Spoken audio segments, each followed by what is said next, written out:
Drama serial तकदीर में आज की एपिसोड में माहिन को बड़ा गुस्सा चढ़ा होता है। वो नबील से बहुत लड़ रही होती है कि उनको हनीमून की इजाज़त दे दी गई है और हमें हनीमून की इजाज़त नहीं दी गई। ये तो बहुत नाइंसाफ़ी है, यानी कि बड़ी बहू और बेटे की कोई अहमियत है ही नहीं घर में। जिस पे नबील कहता है तुम बड़ी बहू नहीं हो, वो बड़ी बहू है, तुम छोटी। वो कहती है कि बेशक छोटी हूँ लेकिन आज तो इस घर में पहले थी ना, मुझे भी हक मिलने चाहिए थे सारे। नबील कहता है तुमने कभी उनको अपने ससुराल वाले समझा है, कभी उनको अपने घर वाले समझा है? तुम्हें तुम्हारे हक दें, लेकिन मेरी एक बात सुन लो, मामा को असद भाई का कराची जाना पसंद नहीं है तो वो उनको हनीमून पे कैसे जाने देंगी? जिस पे माहिन कहती है हो ये बात तो मैंने सोची ही नहीं थी। वो कहता है तो सोच लो ना, अब मामा को जब उनका कराची जाना पसंद नहीं है तो वो कैसे तो उनको इतनी दूर बाहर भेज देंगी। देखो अब रात उन्होंने कैसा ड्रामा किया है बीमार होने का, और असद भाई को किस तरह फ़ौरन वापस बुलाया है। माहिन कहती हैं हाँ यही तो मुझे मज़ा आ रहा है रोज़ रोज़ के नए नए ड्रामे देखने का। आंटी की तो शक्ल देखने वाली होती है, मैं तो हैरान हो जाती हूँ, ये वही आंटी है जिन्होंने मुझ पर इतना रोप कर रखा था, और अब असद भाई की बारी में कैसे वो पिघल सी गई हैं। नबील कहता है अच्छा चलो बहुत बातें हो गई हैं, अब सो जाओ, बहुत रात हो गई है। माहिन कहती है अच्छा आप तो कभी मेरी खुशी में खुश होइएगा ही नहीं। वो कहता है मैं पागल हूँ, अपने भाई की परेशानी के ऊपर मैं खुश हूँ। तो माहिन कहती है चले आपसे तो बात करना ही फजूल है, आप सो जाएँ। वो सो जाता है।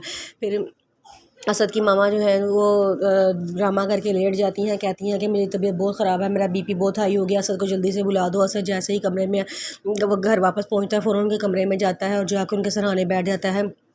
वो बेहोश होने की एक्टिंग करती हैं कि मैं बेहोश हुई हुई हूँ।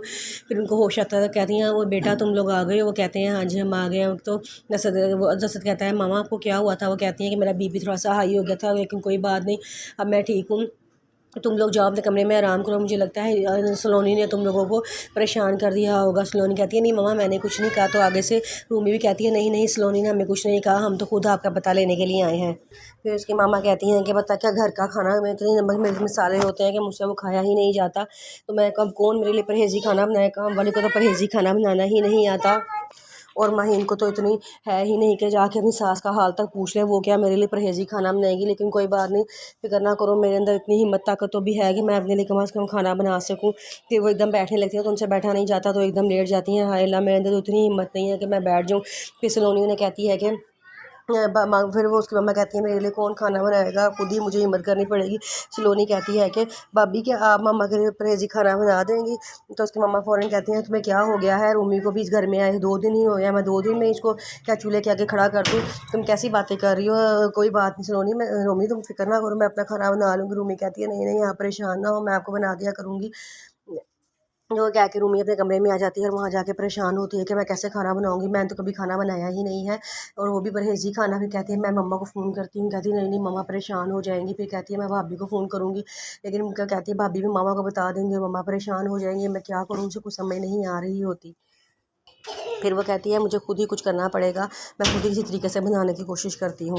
रूमी की मामा कहती हैं कि मुझे तो बड़ी खुशी हुई है जब असद ने हमारी हेल्पलाइन से इनकार कर दिया, हनीमून प्लान कैंसिल कर दिया, मुझे बड़ी खुशी हुई है। मैं अपनी बेटी के लिए ऐसा ही खुदगर्ज इंसान चाहती थी जो उसकी खुशियाँ अपने पैसों से ख़रीदे, किसी के पैसों की दी हुई खुशियाँ ना ख़रीदे। उसकी भाई कहता है हाँ अल्लाह का शुक्र है, हमें अच्छा दामाद दिया है।